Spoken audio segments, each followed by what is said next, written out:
week. And today we're going to be talking about marrying the vision, but flirting with the methods. Marrying the vision, but flirting with the methods. Before I get back into the message, I just want to say thank you to everyone who's tuned in, everyone who's sharing, commenting, liking. It's greatly appreciated. I appreciate every person out there who's making a conscientious effort to help spread the word of what we're doing here at the TPE. You can follow me on Instagram. You can follow me on Instagram at Alex_Seal. That's at ALEX_SEALE.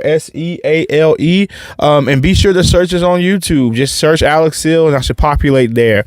And so today's message, like I said before, is going to be marry the vision but flirt with the methods. And the number one thing that I want to talk about in this subject, and this is going to be a quick one, I'm going to get in and out of here, is that what got you there may not keep you there.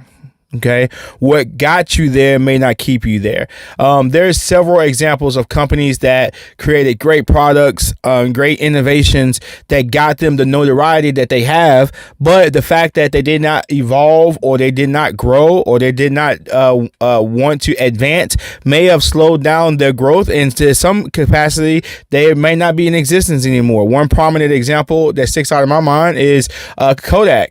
You know, I think Kodak's kind of making a comeback now, but there was a long time that we didn't see any types of film type cameras, because that was something that was kind of antiquated. Same thing with Kmart. You know, Kmart used to be a big staple around here, a big deal around here. And I think the other Kmart's competitors started to figure out different ways to cater to the customer's needs, the growing customer needs as times change, and those individuals was able to keep their business fresh while those other places did not necessarily continue to advance. And so, you know, you got to think about that. Yeah, you know, one method might have gotten you to the goal or to wherever it is that you're trying to get to, but you always got to continue to think about reinventing and getting better and keeping it fresh. Number two, and this is kind of a tough one, experience is good, but you got to be open to new things. And I think for me, and I've got to safeguard myself against this one, given that I've worked at Chick-fil-A for 20 years, and I get, you know, sometimes I readily would like to resort back to the way we used to do things. But I got to understand the volume was different then versus the volume now. The customer, the guest needs are different now than they were then. And so the things that we used to do in the context of how we used to manage business may not be applicable to today's market or today's customer demographics. And so you got to know that, you know, there's I say this to myself, it's, you know, it's more than one way to skin a cat. And I'll tell our leaders, like, you know, I don't care about how we do it as long as it's safe and we're not putting anybody in harm's way, and it doesn't compromise what our brand expectations are. And so, you know, you got to give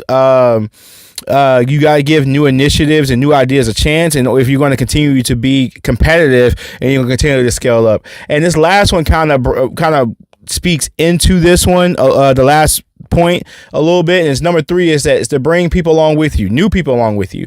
I think sometimes you know, a lot of times we get comfortable with the team, and rightfully so. You know, if those of you who have been rocking with us in the book club, you learn that your brain's default action is to try to do to try to find the thing that has the least resistance, like the least path of resistance.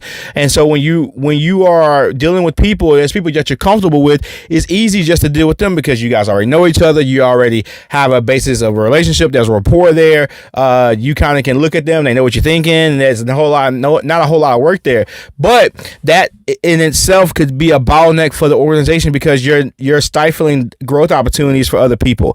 And so if there's anything, you know, just from that component, try to bring as many people as possible, qualified people, of course, along with you as possible on the journey of leadership in your organization, because they will definitely help you keep it fresh. And the thing about it is, when you bring somebody in that hadn't been in your organization at the capacity that you have been in for a long time, they'll bring a fresh perspective. And a lot of times we just need a fresh perspective on how we're operating our business. And so I'm gonna recap those three, and then we're done. So number one, what got you there may not keep you there. You know, sure, 6 months ago, whatever you did to get that promotion, or whatever you did to get elevation, may not be, you know, it might not be cutting edge anymore. So you got gotta always try to figure out how to keep that blade sharp and keep adding value. Number 2, experience is good, but be open to new things. Again, you might have been in your organization for a long time and you just know how it used to go, but there's things might change, and you've got to be willing and able to pivot,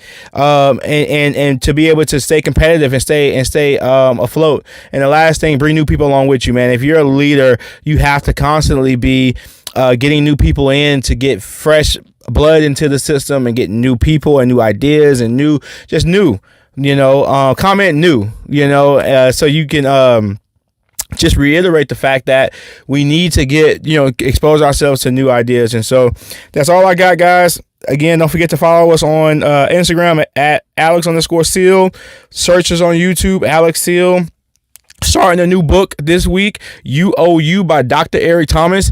We're excited about that study. We know Dr. Eric Thomas is on fire, and we can definitely benefit from what he has to bring to the table. And until next time, guys, you guys have a great weekend.